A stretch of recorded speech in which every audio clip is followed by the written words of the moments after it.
Based on our report, it is not uniformly determined yung distribution po nung pagbabago bags. Kasi yung distribution list is not uniformly predetermined as to the names of the students. So, Madam Chair, dun sa mga nasample ng COA, upon checking nga dun sa paano na-implement yung proyekto, gaano kadami lang yung merong predetermined na distribution lists? Based on our report, out of the 57 samples of distribution per school, only 4 have predetermined distribution list of students, while the remaining 53 have no predetermined list of students, Madam Chair. Tapos, Madam Chair, can COA also confirm na nung nag-inquire sa concerned personnel na nag-implement nitong pagbabago campaign, yung pamamahagi ng mga bags na merong libro, Madam Chair, may mga instances na pre-signed na ng mga estudyante na beneficiaries. Ibig sabihin, pumirma sila sa forms, pero hindi pa pala sigurado na magiging present sila to receive the bags kung saan nakalista sila as intended beneficiary. Can COA confirm that, Madam Chair? Madam Chair, yes. Based on our inquiry with the concerned personnel, it is some of the distribution lists were pre-signed by the students prior to the actual distribution in order to conduct the distribution process efficiently. So, parang baligtad, Madam Chair, kasi usually kapag halimbawa mayroong pamamahagi ng assistance o kung ano mang mga government services, di ba, pipirma ka dahil natanggap mo na yung kung ano man yung dapat na mare-receive mo, Madam Chair. Pero dito pala, may mga pumirma pero hindi pa siguradong tatanggap sila ng bag. Tapos ire-report ng OVP, Madam Chair, na nakapamahagi siya ng ganitong bilang ng bags, ganyan. So, again, Madam Chair, isa itong example ng hindi katiwa-tiwalang mga programa ng OVP. Pati yung inventory management, Madam Chair, wala ding malinaw na guidelines. Can COA confirm? Madam Chair, based on our report, verification disclosed that 9 out of the 57 sample distribution have attached the required form. So yung required form po nun is yun yung nire-required dun sa manual of operation ng program wherein kasama yung inventory management to monitor. So out of the 57 sample, 9 lang po yung hindi po naka-attach yung required form. Okay. So, Madam Chair, all in all, can COA say na hindi strictly in compliance sa Government Auditing Code ang ganitong pag-handle ng OVP doon sa kanyang pagbabago campaign program? Madam Chair, yes. That's why may recommendations kami dito to strengthen the agency's internal control on the implementation of the pagbabago campaign program. Madam Chair. So, Madam Chair, aside dun sa pagbabago campaign, tapos ang Magnegosyo Taday program, aside din dun sa nabanggit ng mga colleagues natin, Madam Chair, pinapakita nito na based on actual experience ay inefficient sa pag-provide ng services ang Office of the Vice President. Pero then again, no, kung usapin ng confidential funds, ang bilis-bilis na gamitin. Tapos, Madam Chair, kung doon naman sa, kung looking forward, no, kung yun yung gustong pag-usapan lang dati ng Vice President, pero it seems na hindi din naman seryoso ang opisina doon sa pag-ensure na ma-provide yung mga services na ito kasi nga, hindi din naman talaga sumasagot kung present, tapos ngayon nga, hindi humaharap. So, nasa taong bayan po natin actually to judge kung katiwa-tiwala pa ba talaga na asahan sa ganitong mga serbisyo ang Office of the Vice President. Sa mga nakabenepisyo naman po actually, napatunayan po, kayo ay iilang porsyento lang pala talaga no, nung mga dapat sana ay makatanggap and you even deserve better doon sa mga nakuha na po ninyo mula sa Office of the Vice President. At sa mga umaasa naman po sa OVP, parang we should temper our hopes, no, doon sa pag-rely pa na magiging maayos or makakatanggap tayo ng sapat na mga serbisyo mula sa opisina. So if I am to propose something concrete, Madam Chair, no, and it can be dealt with at the appropriate time, pero on record, Madam Chair, ang sinusulong na natin ay tanggalan na ng budget yung socio-economic program delivery ng Office of the Vice President, Madam Chair, including yung PS na 87.5 million, MOE na 1.77 billion, tsaka yung capital outlay na 56.4 million, Madam Chair. Total po niyan is 1.9 billion. So kung ganun, Madam Chair, that we will significantly slash the OVP budget for 2025, merong matitira na around 128 million, Madam Chair. Yun na lang. Total naman pala ay mabuti pa na sa ibang ahensya na dumiretso yung ating mga kababayan for services. Yun lang, Madam Chair. Salamat. Right. Salamat. Next, from the majority, we have the Honorable Paulo Ortega. Thank you, Madam Chair. Quick manifestation lang, Madam Chair. Medyo nagpipigil ako kanina parang nalulungkot nga ako actually. Dahil nga, una, we were talking about tradition, and pangalawa po na parang siguro karamihan po kasi nang nandito sa kwarto na to ay baguhan po, neophyte. Na-inspire po ako sa idol ko, si Kong Jinky, nung nilabas niya na yung red notebook niya at sinabi niya na ang mandato naman po natin nanggagaling po sa kapangyarihan natin, galing po sa Constitution. Siyempre tayo po ay, we believe in tradition, naniniwala naman po tayo doon. Saka, speaking of tradition, siguro po, hindi ko alam kung paano ko sasabihin to. 1907, meron na pong Ortega sa Kongreso. So, tradition po. Parang tradition nga po talaga yun. Siyempre, nagtatanong din naman po ako, ano bang mga tradition dito sa Kongreso? Tatanong po ako sa aking mga lolo, uncle, saka tatay. Ang nasabi lang naman po nila sa akin, ang pinaka-importante na tradisyon dyan at i-uphold natin is yung respect begets respect and courtesy begets courtesy. So, kung ano po ang ating tinatanggap, siguro dapat po yun ang ating ibabalik. Pero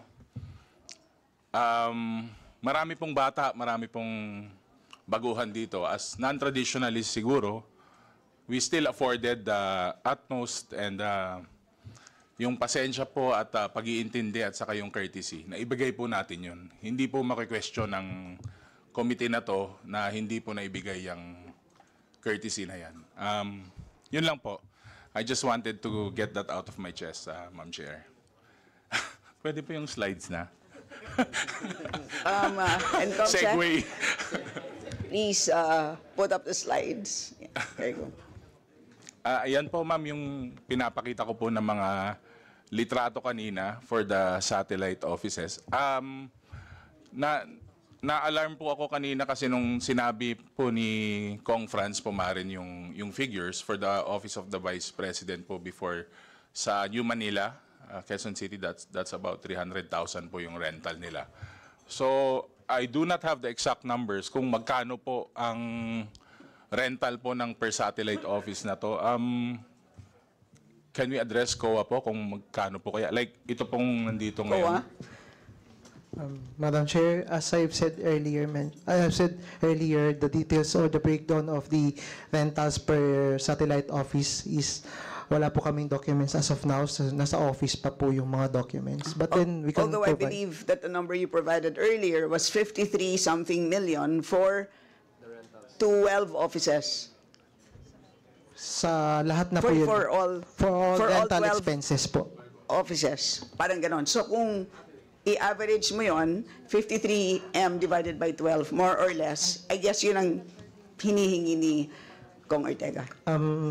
Average lang naman. Madam Chair, as I've mentioned din po, hindi lang po siya for rental of office spaces kasi based on the report, it pertains also to other rentals of equipment, multi-copier, and then office storage spaces. So hindi lang po office spaces yung 53 million. And yun nga, for the proposal, parang 80 plus million po yata yung next na proposal for rent and lease. Di ba po, sir? Parang 80? For the proposal po, we don't have the exact amount po. Hindi pa yun dito. Anyway, Madam Chair, baka pwede po tayong humingi ng data nun kasi pag siyempre titignan po yung satellite offices for that amount and yung comparative nga po na Office of the Vice President nung time po ni VP Lenny, parang medyo mataas po yata yung renta. Kung wala po silang copy, ma'am, baka pwede pong mag-submit sila sa komite para po pwede nating ikumpara. Siyempre, makikita mo naman yan sa fair market value ng bawat property kung magkano po yung renta na yun. Thank you, Ma'am Chair. Salamat.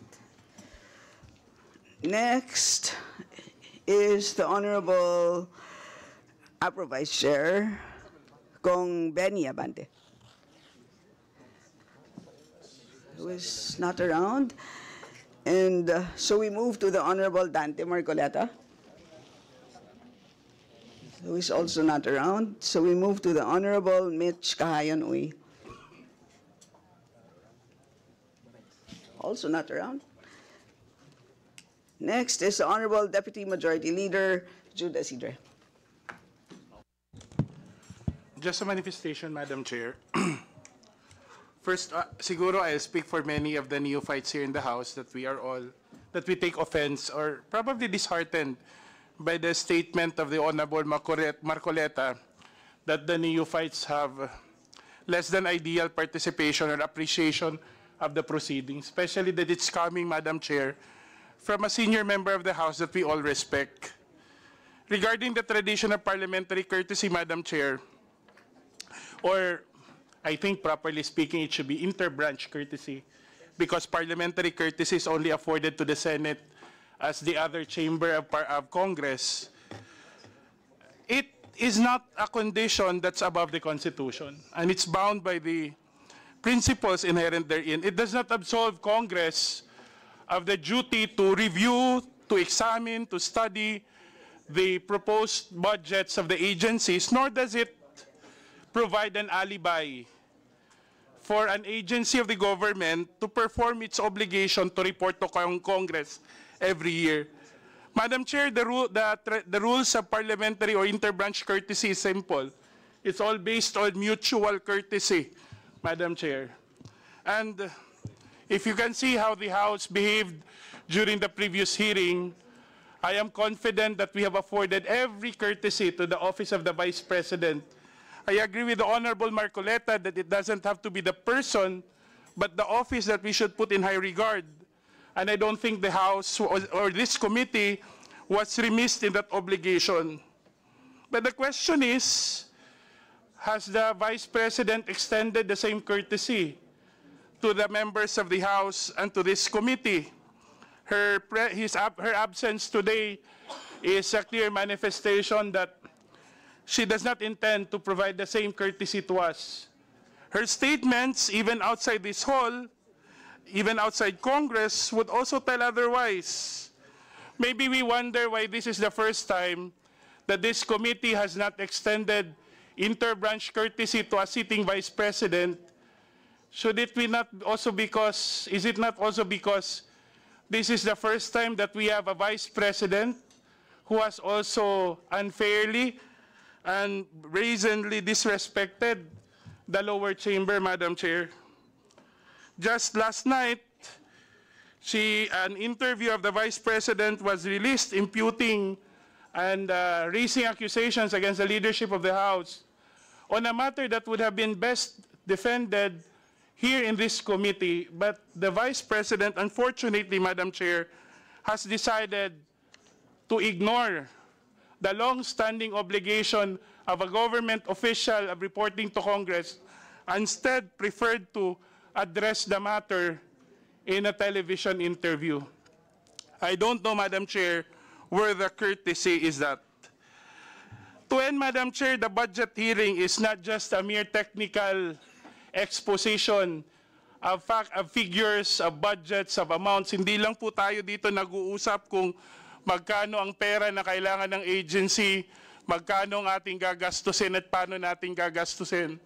Ito po ay isang, sabihin ko na lang ho, it's a sacred ritual po na pumupunta po dito ang mga representatives ng government agencies ng ehekutibo para ilahad, hindi lang yung kanilang budget, Madam Chair, kundi ang pulisiya, ang direksyon at programa na nais nilang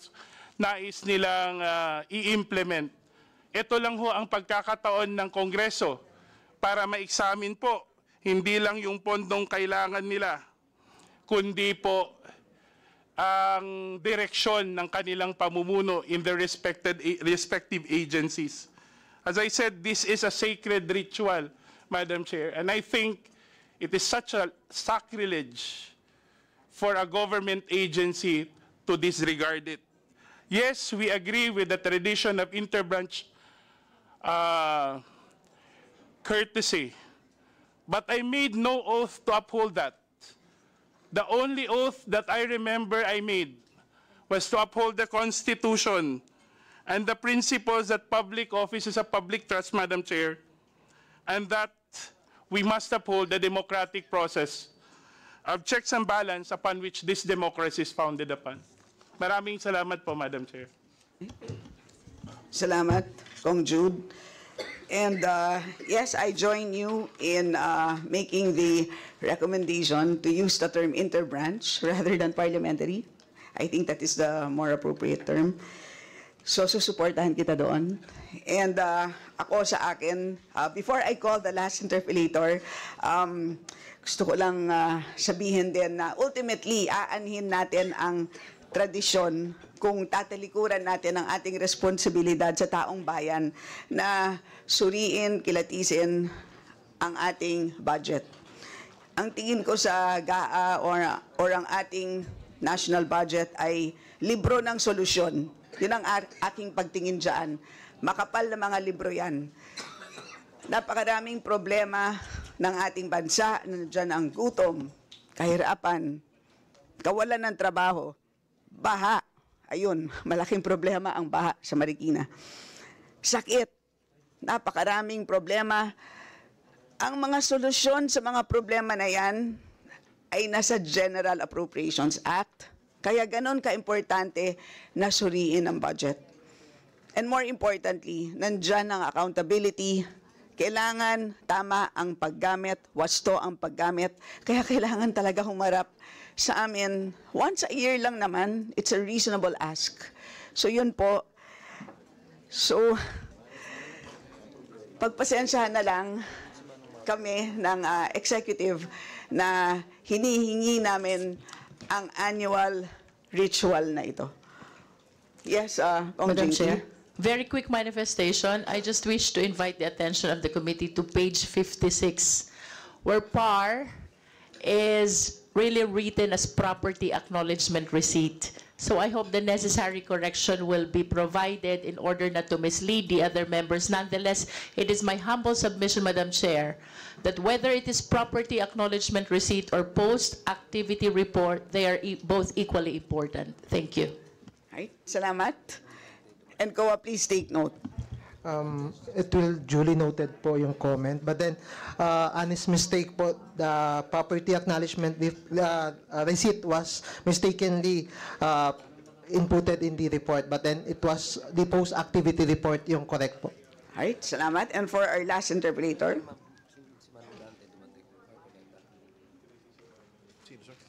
For our last interpolator, we have the Honorable Vice Chair Jill Bongalon. Thank you, Madam Chair. Madam Chair, I totally agree with the statements made by my colleagues, especially those who are first-termers and neophytes, with respect to the tradition, Madam Chair. Madam Chair, we do not cut that tradition, and in fact, we invoked that tradition yesterday, given the fact that the Office of the President is ably represented by the Executive Secretary. Compared today, Madam Chair, not a single employee or official from the Office of the Vice President is present. So that is the big question, Madam Chair. We cannot extend the courtesy to the said official if she is not present in today's budget hearing. Secondly, Madam Chair, I just would like to summarize the concerns or issues being raised by my colleagues in today's budget hearing. Number one, Madam Chair, it is apparent in the statements made by the Commission on Audit that there are inefficiencies on the part of the Vice President. Let me give you a summary, Madam Chair. For instance, in the program of the OBP, which is the Magnegosyo Taday, wherein the budget allocated is 150 million pesos. And based on the report, it is only 600,000 pesos or 0.40% were utilized as of December 31 of 2023. Secondly, Madam Chair, it was presented a while ago, the excessive rentals of the satellite offices and storage spaces of the office of the Vice President. These are the questions, Madam Chair, that could have answered no less than by our Vice President. Next, Madam Chair, I would like to emphasize the redundancies on the socio-economic program delivery, wherein these programs are being given by other agencies under the executive department. And that is why I just would like to be clarified why the Office of the Vice President is also giving the same assistances, given the fact that these are already existing and there are other agencies that handle these programs.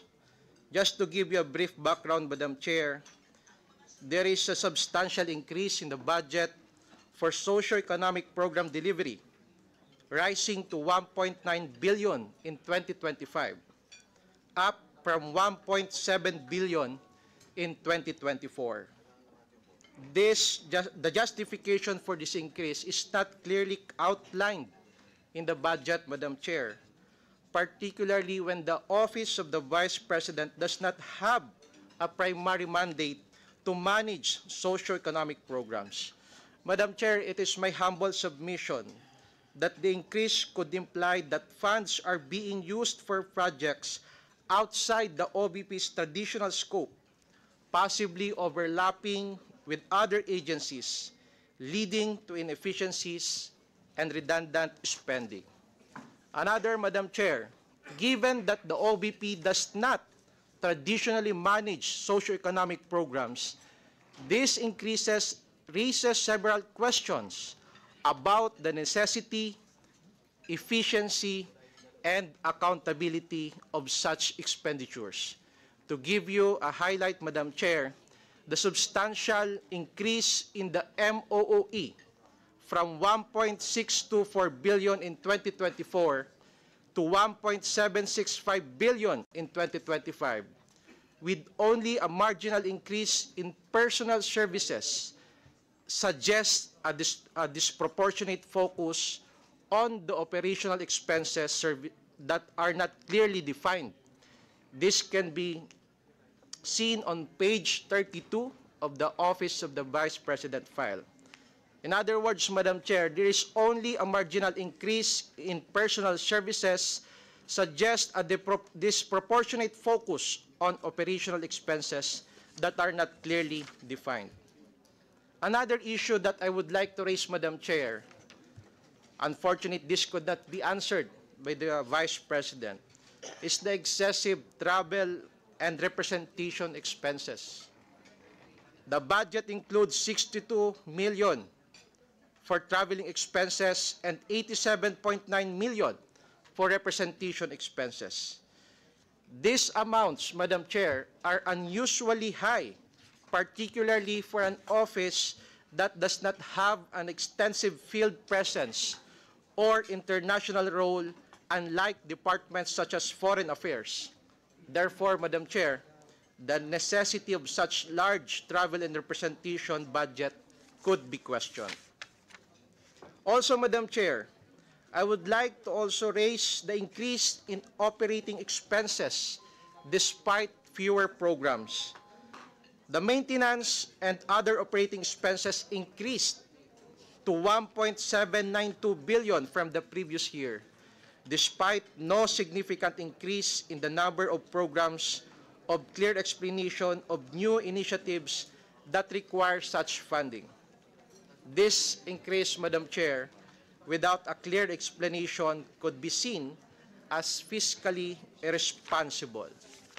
Madam Chair, as a first-termer and a neophyte, it saddens me, Madam Chair, that we cannot give that courtesy to an official who is not present today. I also know and respect the tradition that is being given, but the respect should be mutual, Madam Chair. And therefore, we cannot extend that courtesy by observing inter-branch courtesy to the second highest official of the land, which is the Vice President. Madam Chair, my time is will already end. I'll just manifest later on, Madam Chair, because I was informed that there are also members who wish to interpolate in today's budget hearing, Madam Chair. Thank you, Madam Chair. Salamat, Kong Jill. Next to interpolate is our Appropriations Chair, the Honorable Elisaldico. Magandang araw po sa ating lahat. Nakita po natin kahapon ang part 1 ng video message ni Vice President Sara Duterte kung saan nililihis na naman niya ang mga issue. Talaga pong tatak Duterte na yata ang pambubudol. Mula sa peking war on drugs, peking good governance, peking pagkontra sa korupsyon, at ngayon, peking sagot sa mga issue. Una, simpleng tao lang daw siya, pero mahigit 400 bodyguards. Siya lang po ang kaisa-isang Vice President sa kasaysayan ng Pilipinas na may ganun kadaming security. May sarili pang Vice Presidential Security Group. Never happened in the history of the Philippines. Nag-iisa nga siyang humarap sa pagdinig ng Committee on Appropriations, pero sangkaterba naman ang bodyguard sa labas ng conference room. Humiling pa ng pagkain para sa 100 gwardiya na dala-dala niya at hindi naman kinain. Hindi po ba't pang-iinsulto at pag-aaksaya ito ng resources ng gobyerno? Pangalawa, sinasabi niya, hindi lang daw sanay ang ilang miyembro ng Kongreso na hindi makuha ang sagot na gusto nila. Karapatan at trabaho ng Kongreso ang pagbubusisi ng budget. Ang hindi niya pagsagot sa maayos na tanong at lalo pa ang hindi niya pagdalo sa hearing ngayon ay nagpapakita na kawalang respeto at paggalang sa mga kinatawan ng taong bayan. Hindi lang po kongresista ang winalanghiyan niya dito, kung hindi ang buong sambayanang Pilipinas. Tinatakpan niya ang hindi pagsagot sa tanong sa pamamagitan ng pag-iinsulto sa mga kongresista na ginawa lang naman ng kanilang mga trabaho. Gusto nila ang interbranch courtesy, pero siya mismo walang kortesiya sa Kongreso. Pangatlo, malinaw na pambubudol o panlilinlang sa mga Pilipino ang pagsasabi niyang kinikilala niya ang kapangyarihan ng Kongreso sa budget. Malinaw naman sa tao, live sa TV at internet, kung ano ang kanyang asal. wala siyang sinagot ni isa man lang na tanong ng mga kongresista.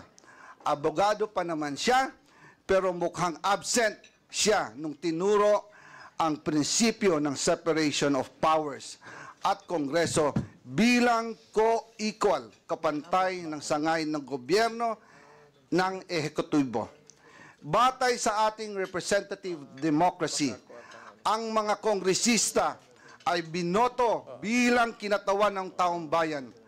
Kaya kapag ang isang kongresista ay nagtatanong sa paggamit ng budget, siya ay nagtatanong hindi lang bilang individual, kundi bilang kinatawan ng Pilipinong bumoto sa kanya. Demokrasya at hindi po tayo monarkiya. Wala tayong hari at reyna. Sunset na po ang dating administrasyon. Kaya wala pong karapatan ang ating mga halal na opisyal na umastang parang masasakupan niya lang ang mga kinatawang ng taong bayan.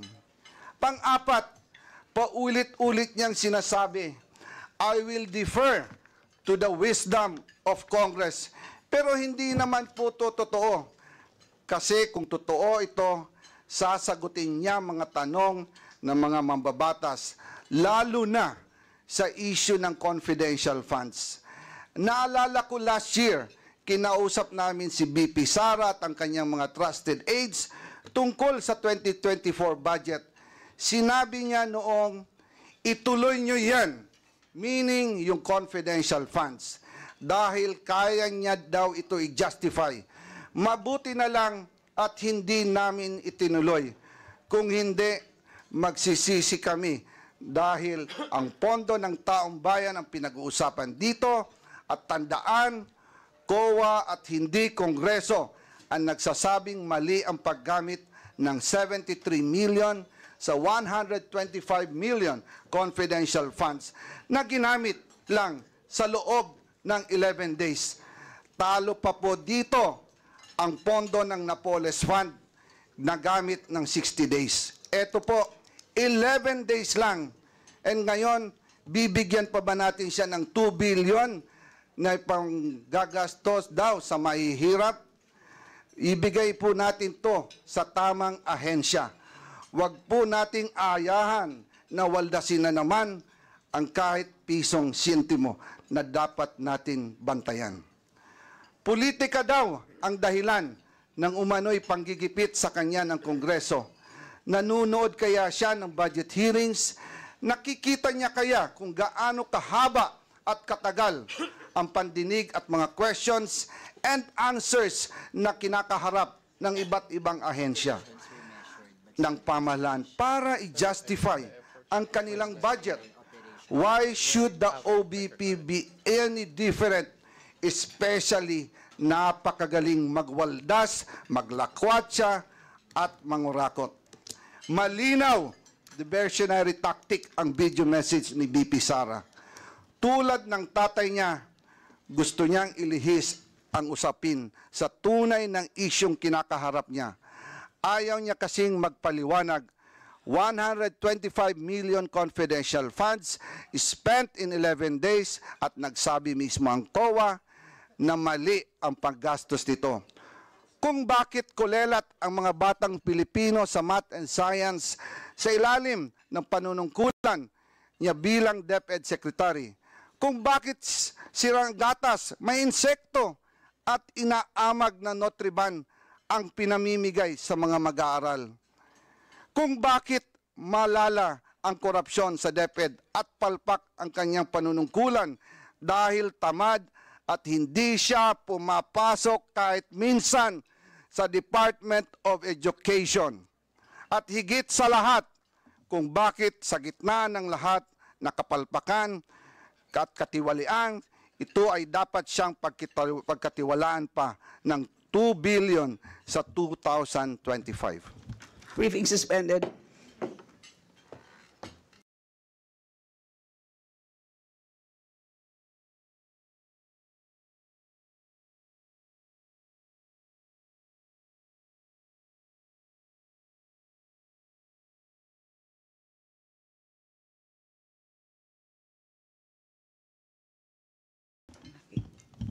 hearing is hereby resumed.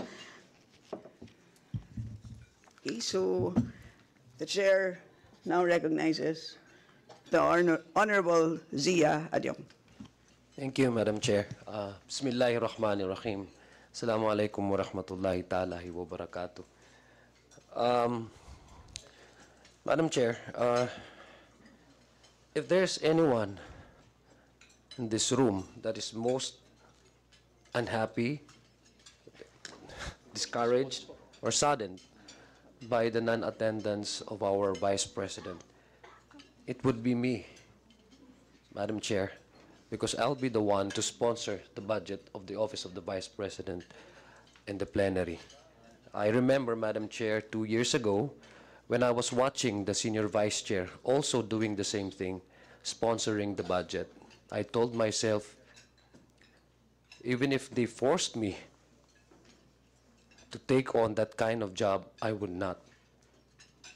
And look at what happened.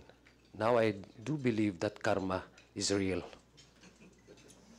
Madam Chair, at the start of the proceeding, since last week, from the moment I was assigned this budget that I would sponsor the Office of the Vice President, I decided, Madam Chair, to sit down, listen, and just understand where the members of this committee are coming from. Basically, I want to listen to both the members and as well as the position of the proponent, in this case, the Vice President herself. I decided, Madam Chair, to keep my peace all this time because I believe that through the exchanges of the members with the responses of the Vice President, I would be able to equip with the information, the data that I need, equip me with all the necessary information and updates and inputs for me to be able to sponsor and perhaps defend and to some extent convince the 300 plus members of this House that the budget of the Office of the Vice President, as proposed by under the NEP, is valid, legitimate, and rightly so. So, Madam Chair,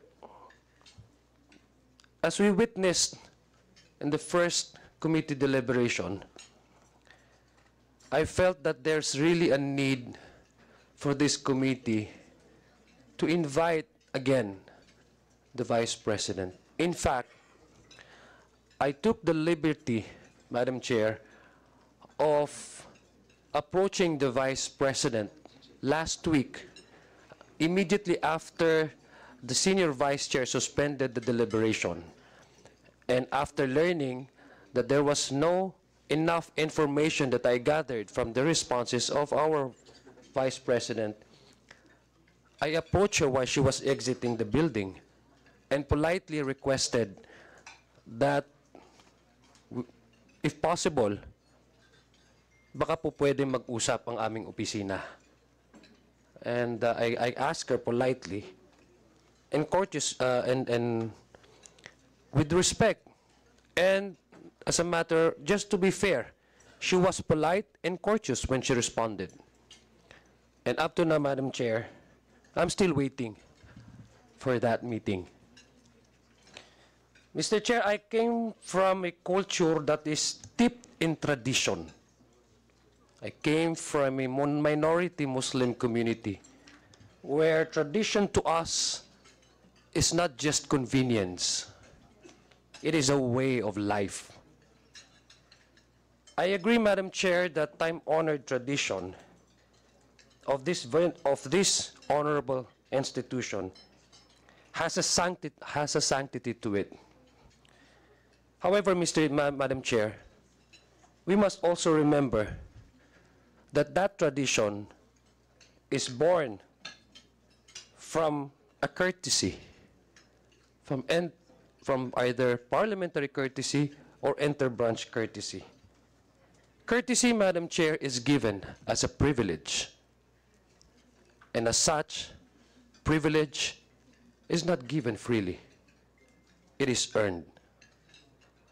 Privilege, Madam Chair, is both circumstantial and conditional, Madam Chair.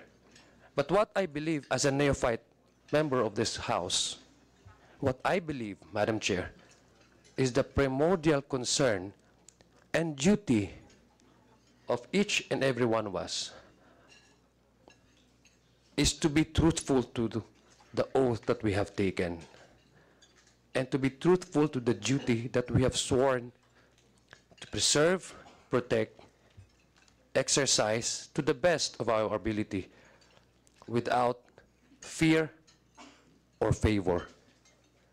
So, Madam Chair, I hope as a neophyte member of this House, I hope that we can probably proceed with this deliberation, although I am deeply saddened and feeling helpless in the coming days once the committee report will be delivered in the plenary, because I'll be the one again to sponsor and defend the budget of the Office of the President. Madam Chair, before this manifestation, before the Senior Vice Chair recognized this representation to say my piece, I was listening intently to our Chairman of the Committee on Appropriations, Representative Zaldico, and I also happened to watch a clip of that video, the interview of the Vice President, and she said in that interview that part of the reasons why she did not respond to the questions asked by the members is that in her mind, only two persons actually decides the budget. Speaker and the chairman of the committee. Just to set the record straight, and this is not to side to either of the two. Madam Chair, it is unfair, to say the least, and misplaced, if you would ask me. That's a misplaced argument to put it that way, because we know that the budget is prepared by the executive branch. Before it lands on our doorstep, the executive in each agency proposes their budget to the DBCC, and thereafter they would have to defend that, and all the budgets that have been approved, many of the agencies' initial budget are not in toto reflected in the NEP that is being submitted to us, is defended by these agencies. So in terms of preparation, no member of this House is involved in the determination of the funds. When it comes to this House, it is already prepared and it is decided by the majority of the members of the appropriation. To assign such power to two single persons is, to me, is unimaginable and unreal. This House, since 1907, according to Congressman Paulo, who is also a fellow neophyte, we always value the very simple truth in exercising the powers of the state through legislation, and that is majority decides, because that is the very basic definition of a democracy. In this case, in the budget preparation, nobody was involved. Members of this House, nobody was involved. And once it reaches this this honored institution, no person can decide on its own on how do we go about with the budget. It is the decision of the majority. It is the decision of the majority members of this House as a way of observing the very basic democratic principle. So again, Madam Chair, I hope you would wish me good luck, and I hope we can carry this over to the plenary. Maraming salamat po. Salamat, Kong Zia. Of course, good luck at syempre, hindi naman kita, tatabihan kita. Okay, and of course, before we call our last member, kukunin ko na rin ang pagkakataon dahil last year mukhang maraming nalito. Na-confuse sila. Akala nila ako ang nag-sponsor ng budget ng OVP. Hindi po. Ang sponsor ko ay ang budget ng COA. Yun lang po. Nililinaw ko lang po. Okay. So, mukhang masarap ang lunch. Kaya, para lang matapos na ang ating budget proceedings, may I now recognize the Honorable Jill Bongalon. Thank you, Madam Chair. Just a final statement, Madam Chair. I went here prepared with questions to answer the office of the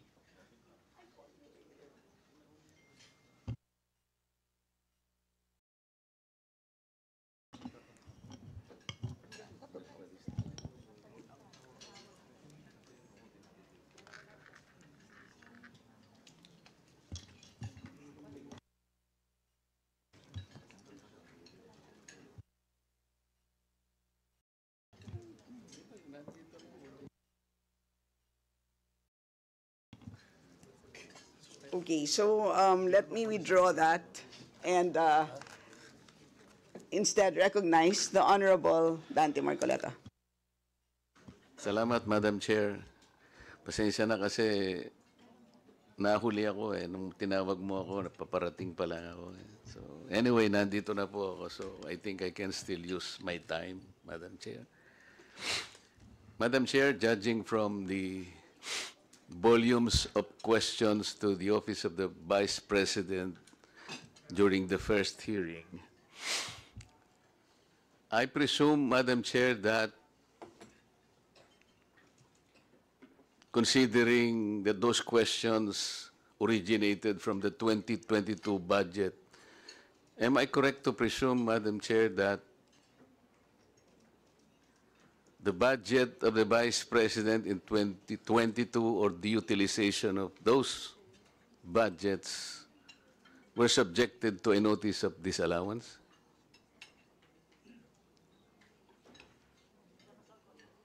COA? Come again, sir. What's the question po? Tinatanong po kayo kung subject, nagkaroon ng notice of disallowance noong 2022 ang OVP. 2022? Madam Yung Chair? mga questions po kasi, Madam Chair, the way I understood them, 2022 ang origin, parang ang damdam ko, merong subject of notice of disallowance, yung budget ng Vice President, because of the type of questions asked during the first hearing. Madam Chair, for the 2023, we have not yet... 22. 22. Kasi nagsimula doon ng mga questions, di ba? Based on the report of COA, Madam Chair, for the year 2022, Nagsimula yung tanong yung 2022. the audit team issued notice of disallowance amounting to 2,638,186 on April 5, 2022 pertaining to the engagement of private lawyer as legal consultant without the written conformity of the Solicitor General and the concurrence of COA. So that's the only ND or notice of disallowance issued during that year. What about in 2023, Madam Chair? For 2023, Madam Chair, there was no notice of disallowance issued to the OBP. So why is it, Madam Chair, that most of the questions are being asked as though they do not believe the Vice President than when she said that she is already communicating with the COA? I think the Office of Vice President, Madam Chair, is being audited by the Intelligence and Confidential Fund Audit Unit. Is that correct? Madam Chair, if I may I clarify, what I have said about the notice of disallowance is pertaining to the transactions of the OBP, not for the confidential fund, because we are the audit team of OBP for the transactions to audit the transaction of the OBP, not the confidential fund. The confidential fund is being audited by the ICFAO, another office from the COA. Yes, so the question is supposed to be for you. Yes, Madam Chair. Subjected ba sa Intelligence and Confidential Fund Audit Unit, Yes, yung Madam. confidential fund ng Vice President? Yes, Madam Chair. So was there a notice of disallowance? There was a notice of disallowance issued for the fourth quarter of 2022, Madam Chair. There was? Yes. Okay. Madam Chair, may I know the nature of a notice of disallowance? I mean the nature. A notice is How do you characterize a notice of disallowance? a notice is disallowance is given for expenses disbursed. It is a notification to the head of agency and or accountant informing and requiring the persons liable to restitute the amount of the disallowance. That is a confidential expense, disapproved or disallowed in audit, either in whole or in part, as a result of illegal, irregular, or improper disbursement or expenditure of such fund. You call it IUEEU. Is that correct? Yes, yes, I, Madam Chair. irregular. U is Unnecessary. unnecessary. Madam Chair. E, Extravagant, Madam Chair. another E.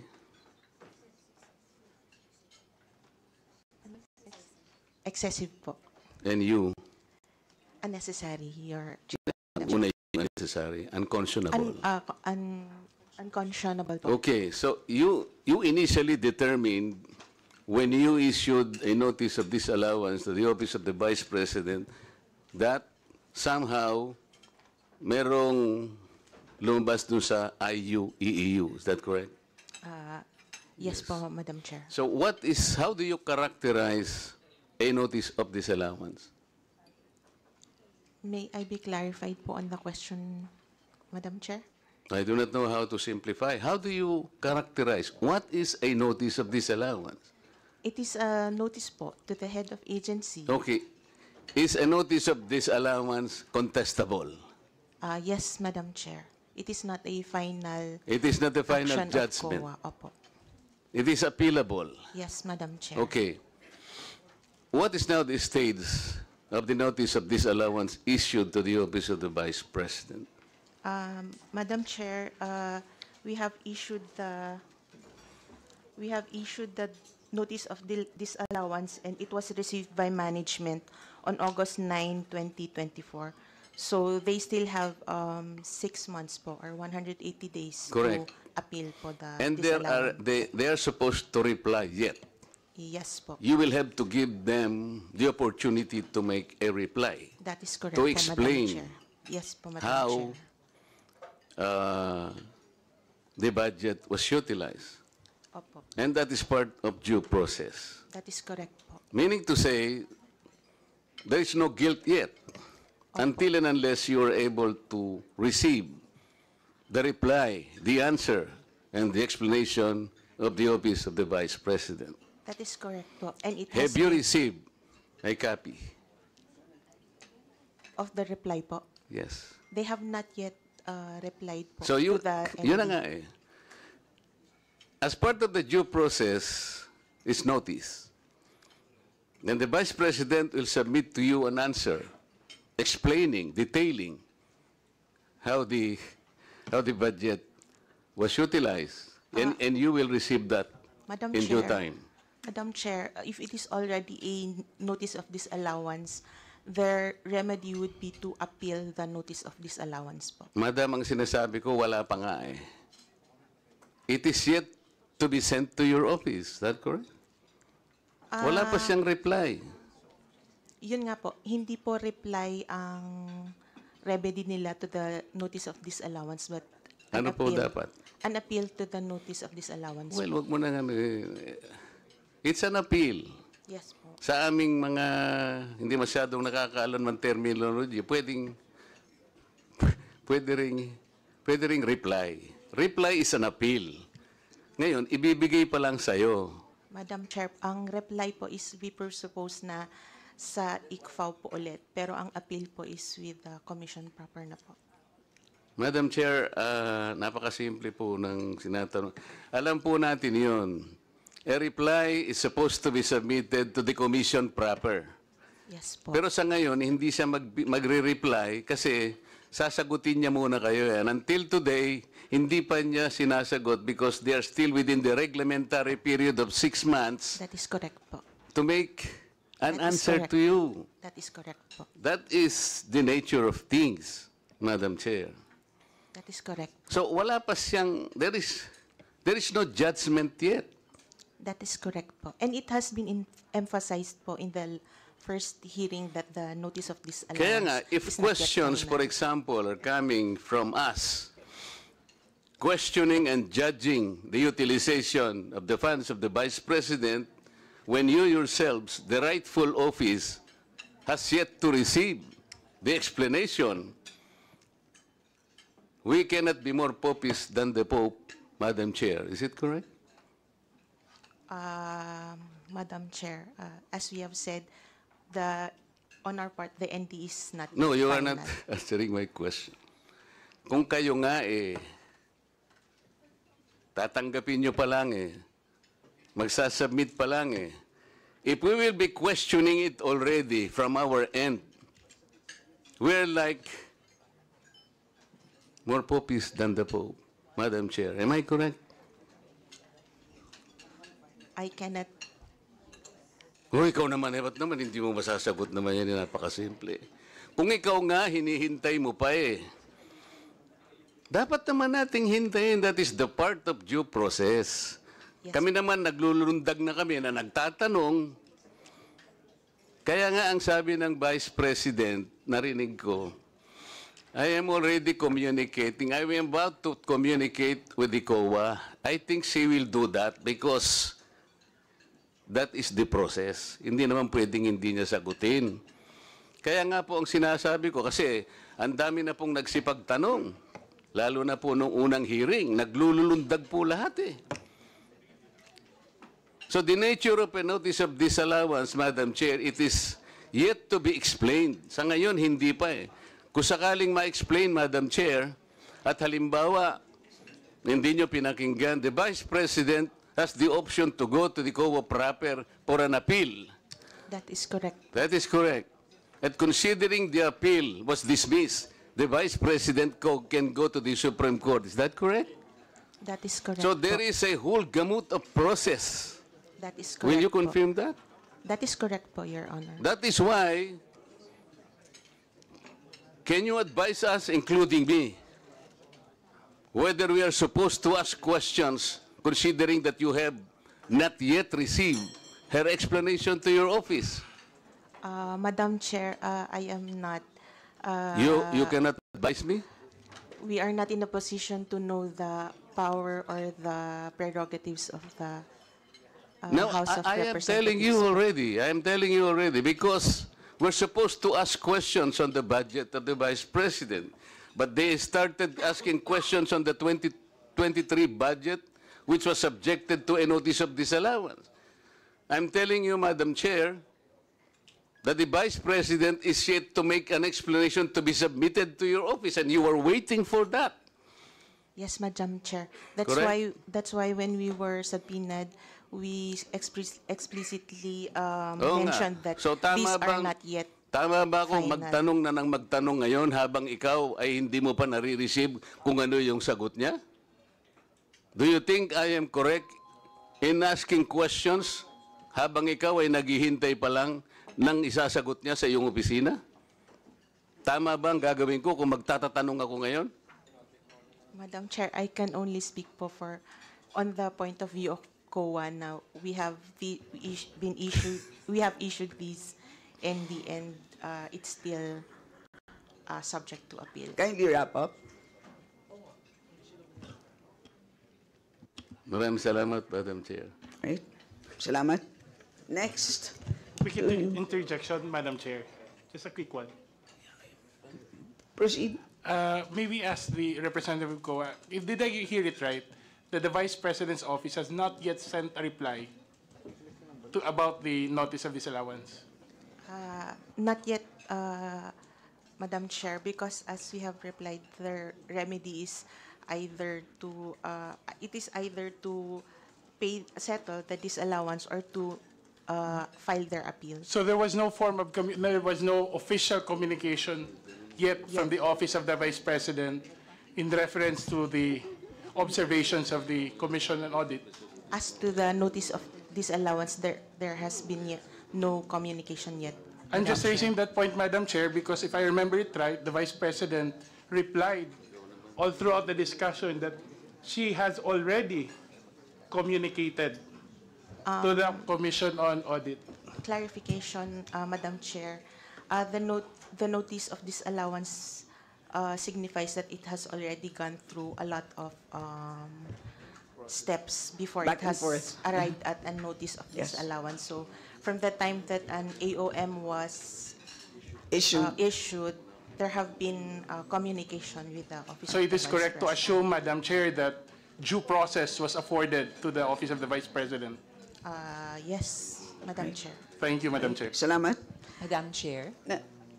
Okay, pwede po kayo magpalista for orderly proceedings. We have Madam Chair, this is in relation Ron to... Salo. Madam Chair, this Madam is in Chair, relation to... I'll just yield We will- to Congresswoman Roman. Pasensya na po ha. Ililista ko na lang po kayo, Kong Roman. The chair now recognizes the Honorable Ron Salo. Maraming salamat po, Madam Chair. But I'll willingly yield to Congresswoman Roman, Madam Chair, if it's all right with the Chair. Okay, so the chair now recognizes the Honorable Geraldine Roman. Madam Chair, just an observation during the interpellation of our esteemed colleague, Marcoleta. I would like, Madam Chair, to remind our colleague, Mr. Marcoleta, Representative Marcoleta, that such terminology as nagtatatalon para magtanong are improper.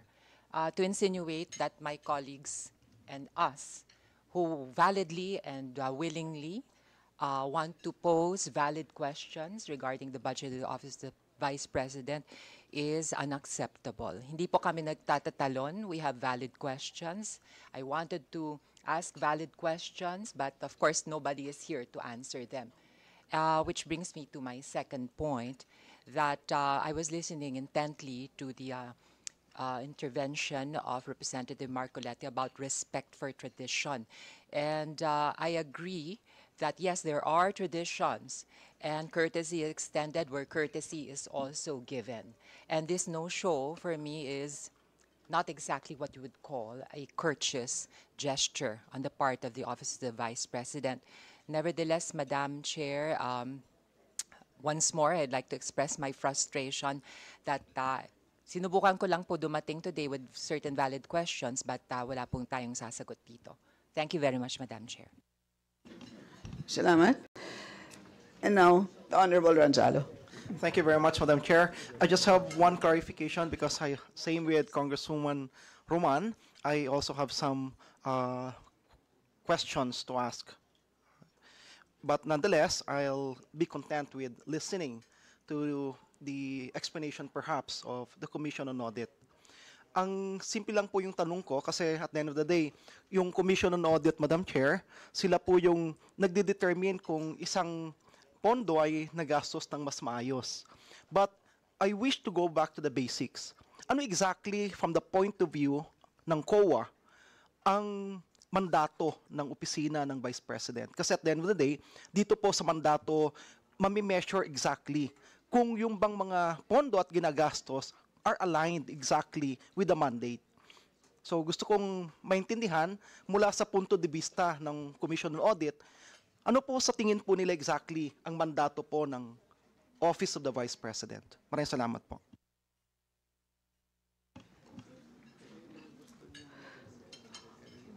Madam Chair, as I mentioned earlier po, the mandate of the OBP is, one of the mandate of the OBP is committed to the service of the nation, which perform executive, ceremonial, and advocacy functions to improve the lives of the Filipino people. That's why some of social services were implemented, or programs for social services are proposed.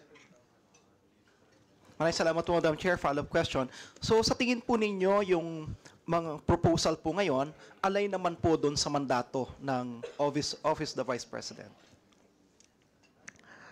Based on the mandate of the Office of the Vice President, yes. Since the programs is consider social services, socio-economic services po, Madam Chair. Maraming salamat po, Madam Chair. Okay. So now we shall begin round 2. And the chair now recognizes the Honorable Jill Bongalon. Thank you, Madam Chair. Madam Chair, quick clarification with the Commission on Audit. Pwede ko po ba malaman kung nagsumiti po ng liquidation report ang ating pong Vice Presidente patungkol po doon sa confidential funds? What period po, Madam Chair? 2023. 2023. I'm sorry, 2022. Yes po, Madam Chair. May I know when did the Office of the Vice President submit the liquidation report?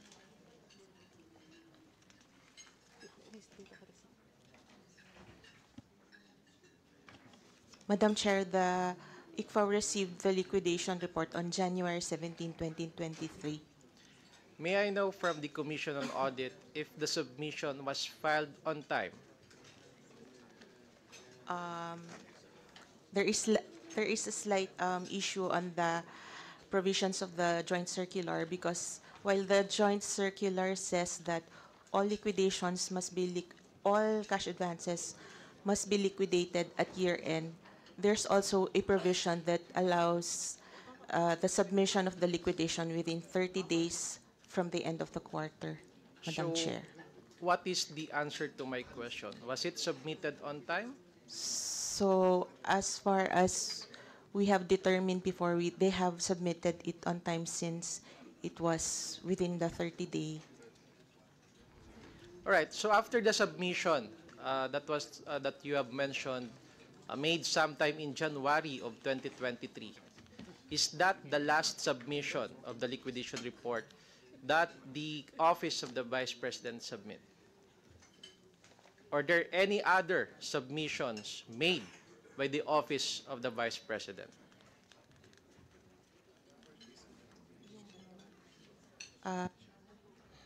Madam Chair, they submitted an additional document. When did the Office of the Vice President submit the additional document, just for the record, Madam Chair? Is that in the nature of liquidation report also?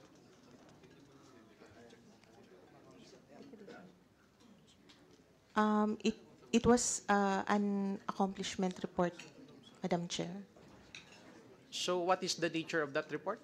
It is an accomplishment report. It is part of the liquidation report, but not an entirely. That is part of the liquidation report that was submitted sometime in January. May I know, just for the record, when did the Office of the Vice President submit the accomplishment report? The initial submission was on January 17, and the submission on September 18 was an amendment to the accomplishment report. So in other words, binigyan po ng pagkakataon ang opisina po ng ating Vice Presidente na magpaliwanag dito po sa kanyang liquidation report. Since we have not yet issued an AOM at that point, actually it would have been one of the findings, but then they were able to submit the accomplishment report po, So Madam Chair. sa madaling salita, Madam Chair, nagkaroon ng maraming pagkakataon ang opisina po ng Vice Presidente na magpaliwanag dito po sa kanyang liquidation report. Yes, Madam Chair. So would that be amount to observance of due process on the part of the Commission on Audit? I would think so, Madam Chair, since they have received our initial audit actions, which have led to the issuance of the notice of disallowance, Madam Chair. Would that be all? Yeah, that would be all, Madam Chair. Okay. The Honorable Ziadyo. Thank you. Thank you very much. I just want to understand po, because I was following the exchanges and the questions of Congressman Jill Bungalon. So prior to issuing the disallowance, notice of disallowance, there was a process and steps that you require for the OVP to, the Office of the OVP to respond. Yes, Madam Chair. Yes, to this observation. No, I just want to walk me through. No, how many processes does actually entail before COA finally decides to issue a notice of disallowance? From the moment the agency submits their liquidation report, we do our audit on the liquidation based on the joint circular issued by the COA, DBM, DILG, and GCG, and DND. And then if the liquidation is in order, we could just issue a credit notice. But if not, if there are deficiencies, we issue an audit observation memorandum advising them the AOM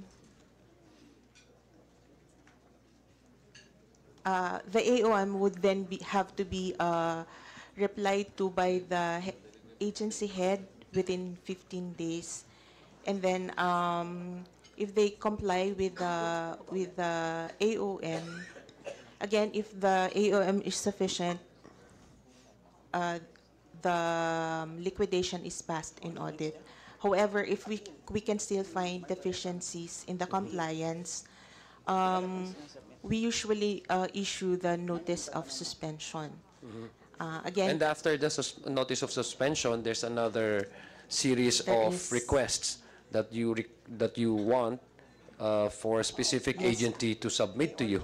yes, Madam Right. So Chair. what's now the process after So- that notice of Notice of suspension, Okay. Madam Chair. So first, there's the ano yan? Yung term mo, AOM, yung Audit Observation Observation Memorandum, Madam Okay, Chair. so there's a series of requests, documents for them to comply, and after scrutinizing maybe, they examine the documents, whether these documents comply with the circular, joint circular, then if there are deficiencies, then you proceed with the issuance of suspension. And then the issue of suspension, notice of suspension, issue of suspension. Notice of suspension, Madam Chair. Then again, it would have a series of processes na naman. You request the agency to submit certain So that's the second stage, right? Yes, Madam Okay, Chair. so can you please expound on that? So what are in details perhaps? Sorry, Madam Chair, I just want to really understand the process of COA. So, okay. Madam Chair, from the moment they give us the reply to the notice of suspension, we evaluate the compliance. And then again, if it passes if it is sufficient, it will be passed in audit. Otherwise, the notice of disallowance will be issued. So that's the last That is stage. the last, Okay, so Madam Chair. makatuwid, Madam Chair, it's very clear na in terms of scrutinizing, in terms of the steps needed para yung ahensya po ay makapagsumite ng mga dokumento na nagsasabing nandoon sa within the criteria, within the parameters allowed by COA na nagasta yung gastusin, ay saka sila magbibigay ng mga notice of suspension. Ibig sabihin sa makatuwid, pag ikaw ay na-issuean ng notice of disallowance, ibig sabihin, doon sa proseso na yon, wala yung nasubmit mo na dokumento ay hindi sapat para sabihin na compliant yung lahat ng pinaggagastasan mo ng pera na yon na naibigay sa'yo ng gobyerno, no?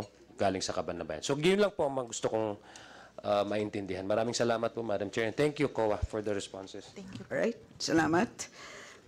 All right, and so there are no more Madam Chair? members. Yes, Very Yes. quick manifestation only please proceed. to the interpellation of the Honorable Marcoleta.